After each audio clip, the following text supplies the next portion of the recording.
नारायण नारायण। आइए आज श्रीमद् भगवद गीता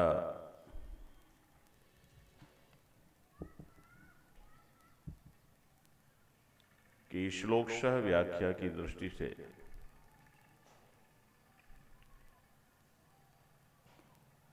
प्रथम अध्याय के प्रथम श्लोक से प्रारंभ करते हैं। ओम श्री परमात्मने नमः। नारायणं नमस्कृत्य नरं चैव नरोत्तमं देवीं सरस्वतीं व्यासं ततो जयमुदीरयेत्। अथ प्रथमोऽध्यायः। धृतराष्ट्र उवाच धर्मक्षेत्रे कुरुक्षेत्रे समवेतायुत्सवः मामकाः पाण्डवाश्चैव किमकुर्वत् संजय। धृतराष्ट्र उवाच। धृतराष्ट्र बोला। गीता शुरू करते हैं तो सबसे पहले उवाच धृतराष्ट्र का है। अभी अभी आप सुन रहे थे कि ज्यादातर धृतराष्ट्र जैसे श्रोता हैं। कोई हर्ज नहीं है। धृतराष्ट्र जैसे भी हैं, लेकिन यदि यहां आ गए हैं तो वो सुपात्र बन गए, अधिकारी बन गए और वो सुन सकते हैं। और आप लोग तो ज्यादा अच्छे हैं, क्योंकि जो जितना बड़ा धृतराष्ट्र है, यानी जिसने जितनी बड़ी संपत्ति को अपना माना हुआ है, उसके लिए उतनी ही परेशानी है। आप कम से कम उस धृतराष्ट्र का मैं समझता हूं कि कोई हिस्सा होंगे। आपका ताना बाना जो आपको फंसाने वाला है वो उतना बड़ा नहीं है जितना धृतराष्ट्र का था। लेकिन ध्यान देना, आपका शरीर, आपकी बुद्धि, आपका मन,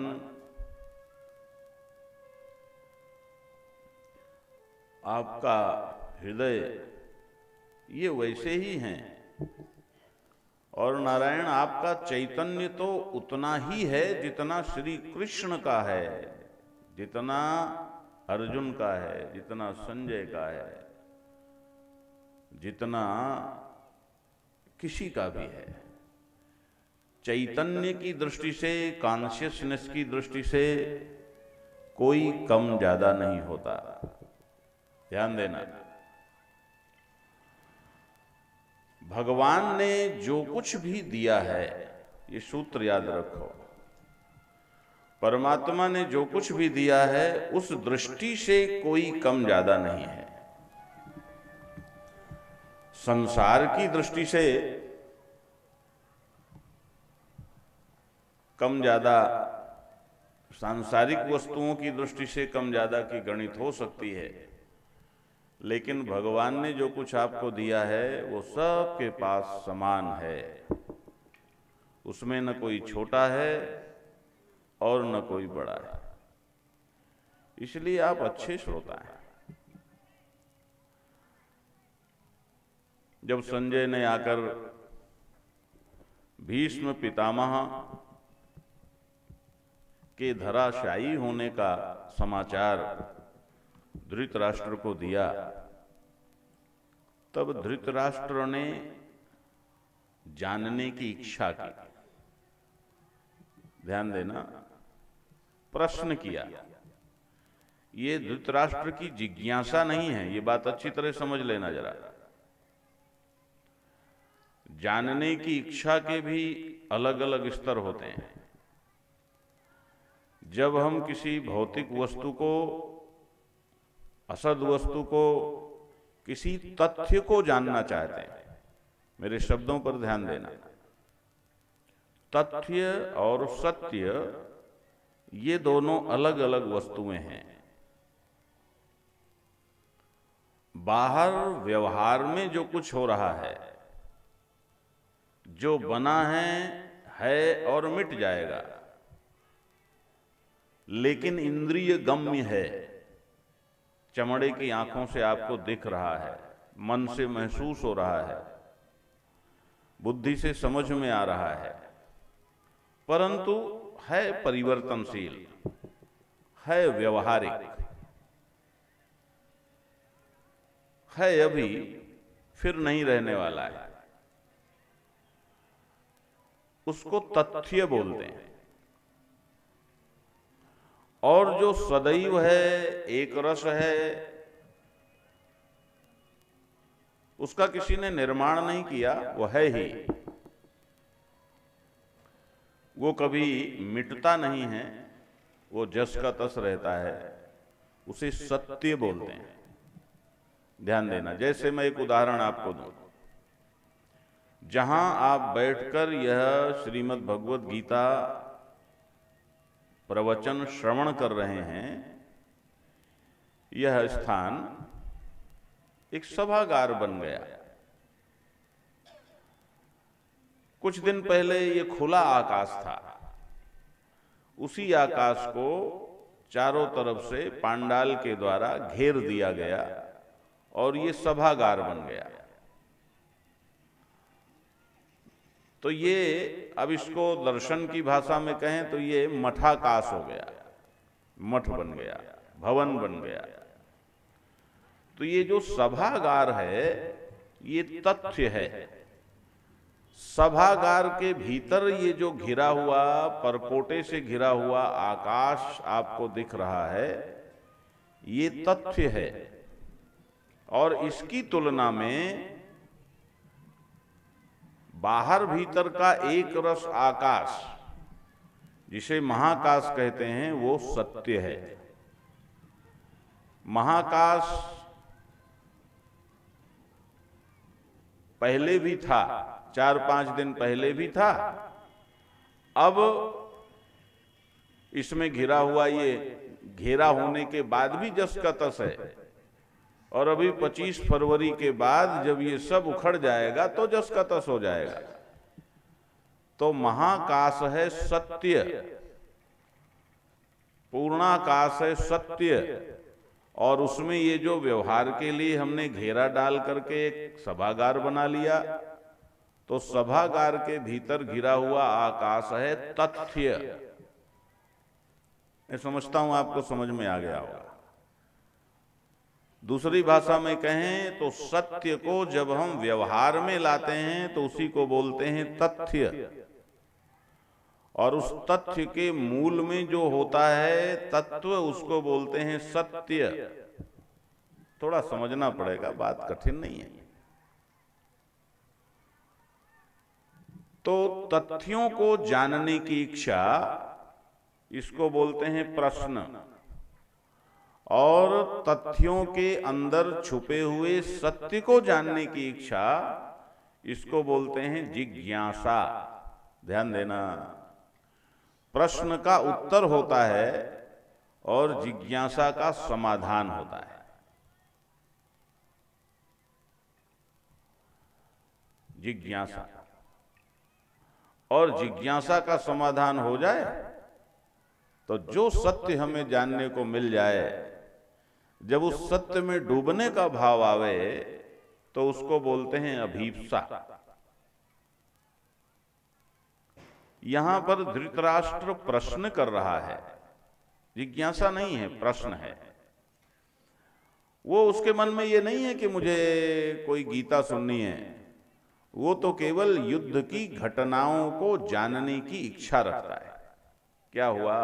इसमें बहुत लोग इसमें भी तर्क वितर्क करते हैं। कोई तर्क वितर्क करने की आवश्यकता नहीं है। सीधा सा भाव है कि धर्म क्षेत्र कुरुक्षेत्र में युद्ध की इच्छा से इकट्ठे हुए मेरे और पांडु के पुत्रों के बीच में क्या हुआ? क्या हुआ, कैसे हुआ, 10 दिन की क्या घटनाएं घटी कि उसका परिणाम ये 10वें दिन आ गया कि हमारे परम तेजस्वी परम वीर हमारे सेनापति पितामह भीष्म धराशायी हो गए। ये जानना चाहता है बस। अब जरा इसमें और डुबकी लगाओ। धर्म क्षेत्रे कुरुक्षेत्रे, ये जो महाभारत युद्ध हुआ ये कुरुक्षेत्र में हुआ। कुरुक्षेत्र धर्म क्षेत्र है। अब आप जरा कल्पना करो, जरा ध्यान से सुनना। धृतराष्ट्र भी जो महत्वाकांक्षी है, जो भौतिकवादी है, जो राजमुकुट का बहुत बड़ा लोलुप है, जो अपने पुत्र को राजा बनाना चाहता है, ऐसा धृतराष्ट्र भी जिस क्षेत्र को धर्म क्षेत्र कह रहा हो, तो आप जरा ध्यान दो कि वह कितना श्रेष्ठ धर्म क्षेत्र होगा। जरा ध्यान देना, मुझे ध्यान में आ रहा है। अब देखो भाई, मैं कोई उदाहरण दूं तो उसका कोई अन्यथा अर्थ नहीं निकालना बोला कि आप अपनी ज्यादा अकल मत लगाना, जितना है उतना ही समझने की आवश्यकता है। और इधर उधर चित्त भी मत ले जाना, कहां क्या हो रहा है, कौन आ रहा है, समझा, इससे कोई मतलब नहीं। आप कल्पना करो, अर्जुन ने यह गीता कहां सुनी? कहां सुनी? अर्जुन ने यह गीता युद्ध भूमि में सुनी, जहां चारों तरफ घोड़े हाथी, हजारों लाखों घोड़े और हाथी थे, बड़े बड़े रणवाद्य नगाड़े जहां बज रहे थे, उसके बीच में भगवान श्री कृष्ण ने अर्जुन को गीता सुनाई और अर्जुन ने गीता सुनी। कम से कम वो तो आप अपने अंदर पैदा कर सकते हो। इसलिए एकाग्र होकर, मैंने पहले दिन के व्याख्यान में कहा था कि श्रोता अच्छा वो है जो एकदम अकेले अपने को महसूस करके सुने। कभी भी अध्यात्म का व्याख्यान सुनो तो उसे एकदम इंडिविजुअल होकर सुनो। वो होता ही इंडिविजुअल है, होता ही केवल अपने लिए है। भले ही आप समूह में बैठे हैं, लेकिन आप सबका अपना अपना श्रवण है, और आप सबका अपना अपना मनन, और आप सबका अपना अपना निधिध्यासन।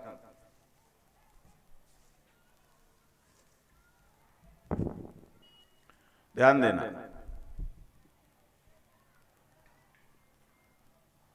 तो मैं बता रहा था कि मैं एक बार टीवी में संसद को देख रहा था, और भारत की संसद को देखना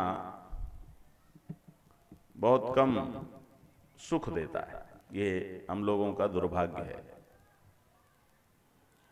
तो कोई ऐसे ही प्रकरण चल रहा था, तो एक नेताजी खड़े हुए, उन्होंने कहा भाई हमें तो लोग ऐसे ही समझते हैं, लेकिन इनको तो लोग दूध का धुला समझते हैं, ये क्यों गड़बड़ करते हैं? अब इससे मतलब नहीं कौन खड़ा हुआ, किसने किसको कहा, मतलब ये कि जिसके बारे में विपक्षी की भी धारणा ऐसी है कि ये लोग भले आदमी हैं। इसका अर्थ क्या हुआ कि कहीं ना कहीं उसके पीछे उसकी भूमिका बहुत भली है। अब वो भले ही मिलावटी हो गए हैं। कुरुक्षेत्र को धृतराष्ट्र भी धर्म क्षेत्र कह रहा है। इसका अर्थ ये हुआ कि कुरुक्षेत्र ऐसा धर्म क्षेत्र है जिसे सभी धर्म क्षेत्र ही जानते हैं। कि धर्म क्षेत्र क्यों था कुरुक्षेत्र? कुरुक्षेत्र सरस्वती नदी के किनारे है। इस देश में सरस्वती नदी विलुप्त हो गई है, ध्यान देना। और कैसे विलुप्त हुई होगी सरस्वती नदी, वो आजकल की नदियों को देखकर आप अच्छी तरह समझ सकते हैं। गंगा भी विलुप्त होने के कगार में है। हमारी तीसरी चौथी पीढ़ी के लोगों को हो सकता है सरस्वती की तरह गंगा भी किताबों में पढ़नी पड़े। यदि आज के लोग नहीं चेते, यदि आज का समाज नहीं चेता और करोड़ों अरबों खरबों पैसे की योजनाएं बनाकर और उसको सब बंदर बांट करते रहे, तो गंगा का भी ऐसा ही हश्र होगा। जो इस विश्व की श्रेष्ठतम नदी है, विलक्षण है, वैज्ञानिक है, जिसके जल का रहस्य आज तक वैज्ञानिक खोज नहीं सके, ऐसी गंगा। पहले सरस्वती नदी थी, और ध्यान देना सरस्वती नदी पाकिस्तान में बह रही है। हाँ, पाकिस्तान में सरस्वती नदी बह रही है, हिंदुस्तान में विलुप्त हो गई है। ध्यान से सुन लो जरा, ये हिंदुस्तान है, ये गीता तुम्हारी मां है, तुम औरस संतान हो, और गीता सुनने की कितनी त्वरा है लोगों में। और वो जो कुरुक्षेत्र है वहां पर केवल केवल केवल साधना करने वाले लोग रहते थे, और बहुत बड़े बड़े ऋषि मुनि महर्षि साधनारत थे। सारा मैदान वो खाली था। आज वहां बस्तियां बन गई, लेकिन उस समय वहां कोई बस्तियां नहीं थी। उस कुरुक्षेत्र में क्योंकि धर्मानुष्ठान ही होते थे, इसलिए उसको धर्म क्षेत्र बोलते थे। उस कुरुक्षेत्र में धर्म धुरीण, धर्म धुरंधर, धर्म के नियामक लोग रहते थे, इसलिए उसको धर्म क्षेत्र बोलते थे। उस कुरुक्षेत्र में इंद्र ने भी यज्ञ किया। ध्यान देना, उस कुरुक्षेत्र में राजा कुरु ने भी सोने का हल चलाया, इसलिए उसको धर्मक्षेत्र और कुरुक्षेत्र बोलते हैं। कहीं कहीं ऐसी शास्त्रों में कथा भी आती है कि जब भगवान श्री कृष्ण से पूछा गया कि ये जो युद्ध होने जा रहा है, इस युद्ध का स्थल कौन सा हो, तो भगवान श्री कृष्ण ने कहा कि इसके लिए कुरुक्षेत्र ही श्रेष्ठतम है। अर्जुन ने एक दिन कहा कि आपने आखिर इसके लिए कुरुक्षेत्र का चुनाव क्यों किया, क्योंकि उस समय तो और भी स्थान थे खाली, ऐसी भीड़ें नहीं थी। बड़ी साफ बात है कि अभी आप अमेरिका चले जाओ, कनाडा चले जाओ, जो 400-500 साल पुराने हैं, 300, 400, 500 साल पुराने हैं, तो वहां पर बड़े बड़े मैदान पड़े। वहां 300 एकड़ से छोटे से छोटा खेत वहां 300 एकड़ का है। मैं समझता हूं हमारे यहां भी बहुत सालों पहले ऐसा रहा होगा, और धीरे धीरे बढ़ता गया। मैदान बहुत थे, लेकिन भगवान ने कहा कुरुक्षेत्र में युद्ध होगा। अर्जुन ने प्रश्न किया कि कुरुक्षेत्र में क्यों? भगवान ने कहा चलो मेरे साथ। गए तो कुरुक्षेत्र के किनारे में वो जो मुख्य मैदान है, और किनारे में जहां पास में कुछ एक बस्ती थी, वहां एक खेत में एक किसान हल जोत रहा था। उसका लड़का हल के पीछे पीछे चल करके बीज डाल रहा था। एक वहीं कहीं से काला सर्प आया और उसने उस लड़के को डस लिया। लड़का गिर गया, उसकी मृत्यु हो गई। किसान ने हल खड़ा किया, उस लड़के को देखा ये तो मर गया। उस लड़के के शव को उठाया और खेत की मेड़ पर रख दिया, और खेत की मेड़ पर सौ रखने के बाद वह पुनः खेत जोतने लगा। जब खेत जोत चुका, उसके बाद उसने उस लड़के के शव को उठाया, कंधे में रखा, बैलों को लिया और गांव की ओर चल पड़ा। कृष्ण और अर्जुन दोनों वेश परिवर्तित करके वहां उपस्थित थे।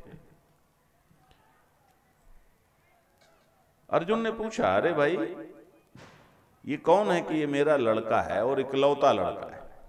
अरे इसकी तो मृत्यु हो गई, कि हाँ इसकी मृत्यु हो गई, इसे काले सर्प ने डस लिया। कि फिर हम लोग देख रहे थे कि इसकी मृत्यु हुई, तुमने इसके शरीर को, इसके शव को मेड़ पर रख दिया, खेत जोतते रहे, और अब इसके शव को कंधे में उठा करके तुम जा रहे हो। समझ में नहीं आया कि तुम्हारा इकलौता लड़का है, तुम्हारे चेहरे में कोई शिकन नहीं दिखती, तुम बड़े सहज दिख रहे हो। इसके शरीर को तुमने वहां रख दिया और फिर थोड़ी देर खेत जोतते रहे, जब खेत जुत गया फिर तुम जा रहे हो। ये कुछ समझ में नहीं आया। तुम्हें दुख होना चाहिए और इस लड़के के शव को लेकर तुरंत तुम्हें घर परिजनों के पास जाना चाहिए। उस किसान ने कहा कि देखो भैया, ये जो खेत में जोत रहा हूं ये मेरा नहीं है, मैं किसी के यहां खेत जोतने की नौकरी करता हूं और उसकी पगार लेता हूं। तो जब मैं खेत जोतने की नौकरी करता हूं और उसका पारिश्रमिक लेता हूं तो निश्चित रूप से ये समय भी मेरे मालिक का है। मालिक के समय में मेरे बच्चे को सर्प ने डसा तो ये मेरा व्यक्तिगत मामला है। यदि सायंकाल का समय होता और ऐसा समय होता कि इसके शवदाह आदि जो क्रियाकर्म है उनको करने का समय नहीं है और सूर्यास्त हो जाएगा, तो मैं मालिक से अवकाश लेने का प्रयास करता। लेकिन जब मैंने देखा कि मेरे पास इतना समय है कि मैं मालिक का काम भी पूरा कर सकता हूं और उसके बाद में अपने इस मृत पुत्र के शरीर का शवदाह आदि क्रियाकर्म भी कर सकता हूं, तो मैंने अपना कर्तव्य पालन किया और अब इसके पुत्र के साथ जो मेरा कर्तव्य है उसका पालन कर दूंगा। और अब इतना समय है कि सूर्यास्त के पूर्व में ही मेरा यह सारा कार्य हो जाएगा। अर्जुन ने कहा कमाल है, तुम्हारा इकलौता लड़का है, तुम्हें तकलीफ नहीं है? उसने कहा महाराज, मृत्यु तो अवश्यम भावी है, होती ही होती है। अब यदि ये मर गया है तो इससे मेरा अब इतना ही रिश्ता बचा है कि मैं इसके शरीर के लिए जो मुझे करना चाहिए वो कर दूं, बस। उसके बाद वो रिश्ता भी समाप्त। रिश्ता तो तब तक था जब तक ये जीवित था, तब तक मेरा पुत्र था, और अब जब तक ये पुत्र है जब तक मैं इसके शरीर के लिए अंतिम क्रियाकर्म ठीक से न कर दूं। अब इसमें रोने की क्या बात है? अर्जुन कृष्ण की तरफ देखने लगे। भगवान श्री कृष्ण ने कहा, अर्जुन, यह इस धरती का प्रभाव है, इस धरती में होने वाले धर्मानुष्ठानों का प्रभाव है, इस धरती में निवास करने वाले बड़े बड़े तत्वज्ञ ऋषियों की ब्रह्मनिष्ठा का प्रभाव है कि यहां पर एक किसान के अंदर भी इतनी कर्तव्य निष्ठा है। और ध्यान देना, सबसे बड़ी बात क्या है कि कर्तव्य ही धर्म है। ध्यान देना, यही एक महीने में आपको अच्छी तरह समझना है। कर्तव्य ही धर्म है, यही धर्म है। ये जो पूजा पाठ आदि हैं ये धर्म का एक छोटा सा हिस्सा है। धर्म तुम्हारे सारे विराट जीवन को नियमित करता है। मैंने आपको बताया था, सहज स्वाभाविक और लोक मांगलिक आचरण विधान धर्म है, केवल उपासना पद्धति धर्म नहीं है। ये हमारा दुर्भाग्य है कि उपासना पद्धति को लेकर के और जितना नुकसान अधर्म नहीं करता उतना नुकसान आज इस विश्व का धर्म से हो रहा है। ये उपासना पद्धतियों का भी दोष नहीं है, उन उपासना पद्धतियों से जिनको लाभ होता है, आर्थिक, वैचारिक, सांस्कारिक या अहंकारिक, वो लोग ये सब करते हैं। गीता आपको सही जीवन दर्शन देती है। भगवान ने कहा अर्जुन इसीलिए यहां पर मैंने युद्ध के लिए निश्चय दिया है कि इस भूमि में पहले से ही वो संस्कार हैं कि यहां पर सही सही धर्म का निर्णय हो सकता है। और ये महाभारत युद्ध धर्म के निर्णय का युद्ध है पूरे विश्व में। ध्यान देना बंधुओं माताओं, यहां बड़े बड़े विद्वान बैठे हैं, मुझे पता है और मुझे अच्छा लगा, अच्छे लोग यहां बैठे हैं। नारायण, पूरे विश्व में महाभारत युद्ध के बाद 100% धर्म निर्णीत हुआ है। ऐसे धर्म के निर्णय का कोई भी आख्यान, कोई भी इतिहास विश्व के इतिहास में अन्यत्र नहीं मिलता है। विद्वान लोग शोध करके देख लें। ऐसा वो कुरुक्षेत्र धर्म क्षेत्र,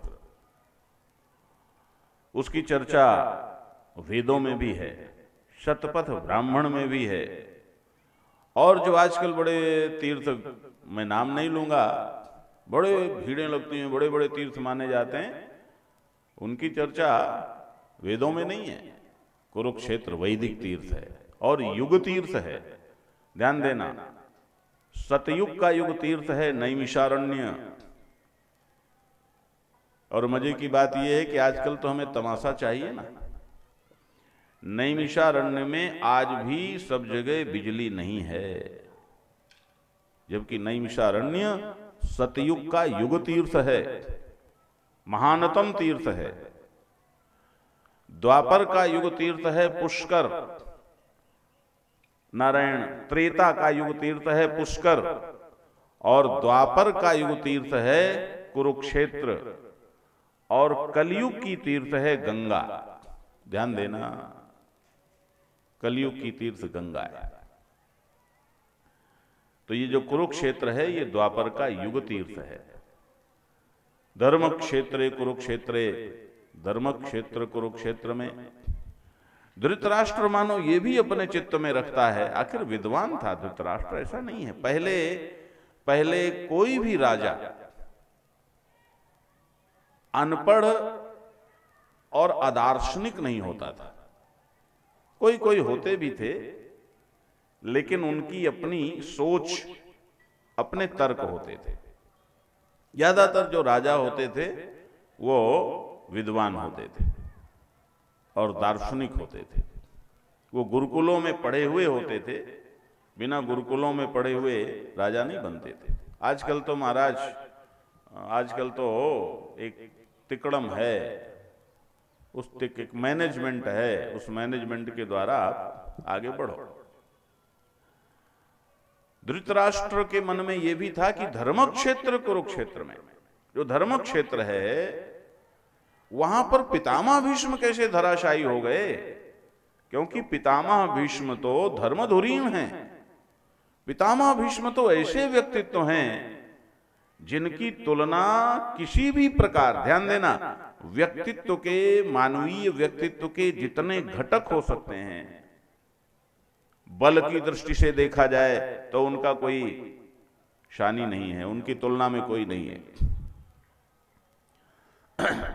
प्राण शक्ति की दृष्टि से देखा जाए तो भीष्म पितामह की तुलना में इस सृष्टि में आज तक कोई नहीं हुआ। ध्यान देना मेरे शब्दों पर, प्राण शक्ति।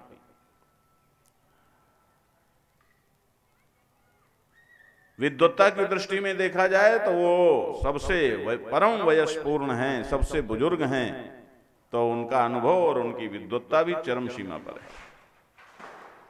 धर्म की दृष्टि से देखा जाए तो आज तक उन्होंने कभी भी धर्म का उल्लंघन नहीं किया ही नहीं, धर्म का उल्लंघन। फिर कैसे?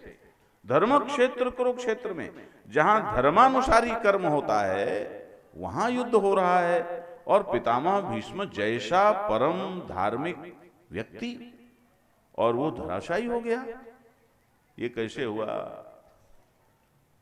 धर्म क्षेत्रे कुरुक्षेत्रे समवेता युयुत्सवः। युयुत्सवः का मतलब हुआ युद्ध की इच्छा से समवेता, इकट्ठे हुए हैं। मामकाः, मेरे, पांडवाः, पांडु के पुत्र, उन सबने किम कुर्वत, क्या किया, ये पूछा। ये सीधा सा अर्थ हो गया, व्यवहारिक अर्थ हो गया। अब एक बात मैं और आपको बता दूं, विद्वान लोग जरा ध्यान देंगे, जो हमारे दर्शन की सबसे बड़ी विशेषता है। हमारा जो दर्शन है वो हर प्रकार से पूर्ण है, ध्यान देना। उसमें कहीं कोई अब प्रश्न बचा नहीं है असल में। अब आजकल के जो पढ़े लिखे लोग हैं वो जबरदस्ती कहते हैं मौलिक। अरे बाबा, मौलिक का अर्थ होता है निर्मूल। यदि आप सत्य की परिभाषा करो तो सत्य वो थोड़े हो सकता है जो बदलता हुआ हो, है? कुछ नया चाहिए, कुछ नया तथ्य हो सकता है, कुछ नया सत्य नहीं हो सकता। हाँ, ये जरूर है कि सत्य इतना समृद्ध है कि जिस कोण से देखो उस कोण से दिखेगा, जैसे देखो वैसे दिखेगा। बड़ी विचित्र बात है। हमारे यहां बहुत सारी बातें हैं जो पुरानी हैं, प्राचीन हैं, और उनको आज के लोग समझ नहीं पाते और उनकी निंदा करने लग जाते। अरे अवैज्ञानिक है, अंधविश्वास है। मैंने पहले ही दिन ये घोषणा की थी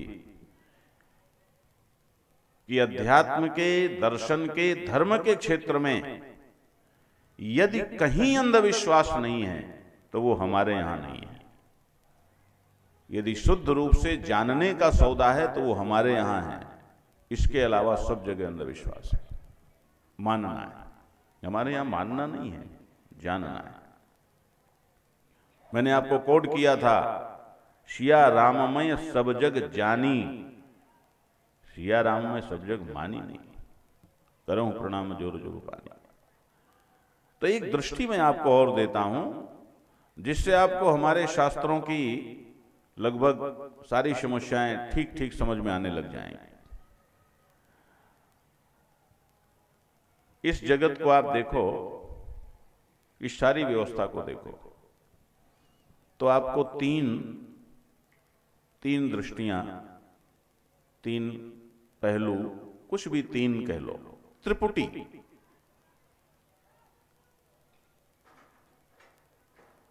इस त्रिपुटी को तीन का यह क्रम सब जगह आपको दिखाई पड़ेगा।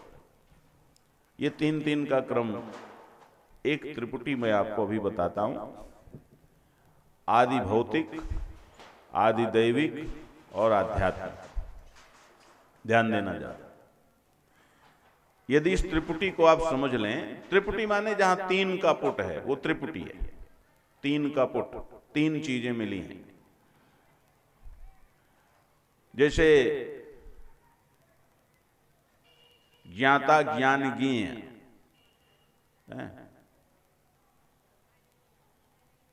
ध्याता ध्यान ध्येय, ऐसे ही। तो नारायण आदि भौतिक, आदि दैविक और आध्यात्मिक। अब मैं इनको समझाता हूं। मेरे लिए ये खुला विद्यालय है ना, ये खुला विश्वविद्यालय है। इसमें मुझे हर चेहरे को देखना पड़ता है कि उसे समझ में आ रहा है कि नहीं आ रहा है।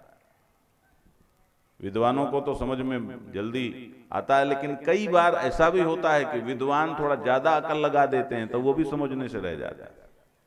बड़ी मजे की बात ये भी खतरा विद्वानों के साथ रहता है। जैसे शेर, बबर शेर चाहे कि वो थोड़ी छलांग लगा ले तो नहीं लगा सकता। वो जब छलांग लगाएगा तो जितनी लगाता है उतनी ही लगाएगा, इसीलिए मारा जाता है कई बार। ध्यान देना, वो कूदेगा तो उतनी ही दूर जाके गिरेगा। उसे थोड़ा कूदना हो तो थोड़ा नहीं कूद सकता। आदि भौतिक, ध्यान देना, भौतिक, भू माने होना, भौतिक माने जो हुआ है, भौतिक माने जो भूत है, भौतिक माने जो चमड़े की आंख से दिख रहा है, भौतिक माने जो प्रकट है, भौतिक माने जो इंद्रिय गम्य है, भौतिक माने जिसे आप छू सकते हो, देख सकते हो, पकड़ सकते हो, महसूस कर सकते हो, व्यवहारिक जीवन में जी सकते हो। जैसे यहाँ आप बैठे हो, यहाँ ये शरीर आपके सामने चर्चा कर रहा है, ये पांडाल लगा हुआ है, ये सब भौतिक है, ये सारा जगत भौतिक है। जो कुछ भी भौतिक शरीर से गम्य है वो सब का सब भौतिक है, ध्यान देना। तो ये आदि भौतिक, इसे आदि भौतिक कहते हैं। जो कुछ भी बाहर प्रकट प्रत्यक्ष है वो सब का सब आदि भौतिक है। अब सरल है ना, बहुत लोगों को ये शब्द पहली बार सुनने को मिला होगा, लेकिन बड़ा सरल। आदि भौतिक माने जो कुछ भी तुम्हें चारों तरफ दिखाई पड़ा, जो तुम महसूस कर, तुम्हारा घर द्वार परिवार, यह वह सब कुछ। अब आदि दैविक क्या है? आदि दैविक वो है जिसे तुम महसूस तो कर रहे हो, लेकिन वो तुम्हारी इंद्रियों, तुम्हारे मन और तुम्हारी बुद्धि के पकड़ से बाहर है। ध्यान देना, ध्यान देना। महसूस कर रहे हो, जैसे सूर्य का प्रकाश तुम महसूस कर रहे हो, लेकिन सूर्य को हाथ से छू लोगे? बोलो। वैज्ञानिक लगे हैं कोशिश में, आग का गोला है कि इतने साल है, इतने अरब साल पुराना, इतने खरब साल पुराना। फिर एक वैज्ञानिक कुछ कहता है, फिर दूसरा पैदा होता, कहते तो बेवकूफ था, उसने ऐसा कह दिया, ये नहीं ठीक है, ये ठीक है। फिर तीसरा पैदा होता है, वो कहता नहीं नहीं ये नहीं ठीक है, ये ठीक है। हम भी विज्ञान के विद्यार्थी रहे है ना, ये झगड़ा चलता है। विज्ञान केवल आदि भौतिक जगत के लिए होता है। कान खोल करके सुन लो, विज्ञान की सीमा आदि भौतिक जगत से आगे नहीं है, और आदि दैविक जगत भी है। ध्यान देना, कुछ ऐसा है जो इंद्रिय गम्य नहीं है, सूक्ष्म है, लेकिन है, जो लोकोत्तर है, विलक्षण है, इंद्रियातीत है, लेकिन है। बोलो भाई, है कि नहीं है? है। वो आदि दैविक, आदि दैविक, जिसे आप देवता कहते हो, देवी कहते हो, दैवी कहते हो, आदि दैविक। और तीसरा आध्यात्मिक। ये आध्यात्मिक शब्द क्या है? आध्यात्मिक क्या है? ध्यान से सुनना बंधुओं माताओं। जो तुम्हारा अपना शरीर है, तुम्हारे अपने शरीर की समग्रता को ही अध्यात्म बोलते हैं। तुम्हारे ताई जब हम किसी चीज का कोई निर्णय करें, अनुशीलन करें, परिशीलन करें, तो आध्यात्मिक है। ये बड़ी विचित्र बात है। जब सत्य से जोड़ करके किसी चीज को देखें तो आध्यात्मिक है। अब मैं एक उदाहरण देता हूं आपको, उदाहरण से आपको बात समझ में आएगी। ये देखो फूल है, ये फूल आप सब देख रहे होंगे। इन तीनों के बिना कोई व्यवहार नहीं होता। आदि भौतिक, आदि दैविक और आध्यात्मिक, इनके तीनों के बिना कोई व्यवहार नहीं होता। अब देखो, ये मैं उदाहरण देता हूं, ये फूल है, इस फूल को मैं देख रहा हूं, आप भी देख रहे हो। तो ये फूल चमड़े की आंख से दिख रहा है, तो ये फूल क्या हुआ? बोलो, आदि भौतिक। ये आदि भौतिक वस्तु है। तुम मुझे, मेरे शरीर को देख रहे हो, मैं तुम्हारे शरीर को देख रहा हूं, तो शरीर एक दूसरे के लिए आदि भौतिक वस्तु हैं। ये फूल आदि भौतिक वस्तु है, ध्यान देना, ये आदि भौतिक है। अच्छा, मेरी आंख देख रही है, आंख के पीछे कौन देख रहा है? मेरा मन देख रहा है। मन के पीछे कौन है? बुद्धि है। बुद्धि के पीछे कौन है? दृष्टा है। दृष्टा कौन है? साक्षी है। ध्यान देना। तो ये तो फूल आदिभूत हो गया। और मेरी आंख, आंख के पीछे मन, मन के पीछे बुद्धि, बुद्धि के पीछे दृष्टा, साक्षी, चैतन्य, ये जो सारा तंत्र मेरे अंदर है, ये क्या हो गया? अध्यात्म। बात सबको समझ में आई ना? ये हो गया अध्यात्म। मेरे अंदर का तंत्र, तुम्हारे अंदर का तंत्र, इस शरीर के अंदर का सब कुछ, ये हो गया अध्यात्म। तो ये फूल है, फूल अधिभूत है। और फिर इधर आंख, आंख के पीछे मन, बुद्धि, ये सारा तंत्र मिलकर ही इसे देख रहा है। जैसे अकेली इंद्रिय कोई चीज महसूस कर सकती है क्या? मान लो कान तुम्हारे खुले हैं, कान में रुई नहीं लगी, तुम सुन पा रहे हो, सुन रहे हो, थोड़ी देर के लिए तुम्हारा मन कहीं चला जाए तो जितनी देर तुम्हारा मन कहीं और चला जाएगा उतनी देर के शब्द सुन पाओगे क्या? नहीं सुन पाओगे। इसका मतलब ध्यान देना, तुम्हारे अंदर अकेली इंद्रिय कुछ नहीं है, इंद्रिय के पीछे मन है, मन के पीछे बुद्धि, दृष्टा, साक्षी, चैतन्य, ये सारा तंत्र है। इसको अध्यात्म बोलते हैं। अध्यात्म में स्थूल शरीर भी एक घटक है, उसको भी तिरस्कृत नहीं कर सकते, ये अध्यात्म है।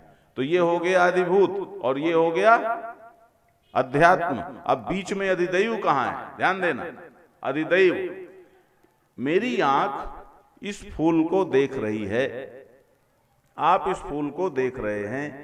कब देख रहे हैं? किसके? ठीक है, आंख से देख रहे हैं, लेकिन फूल के और आंख के बीच में और एक चीज क्या है?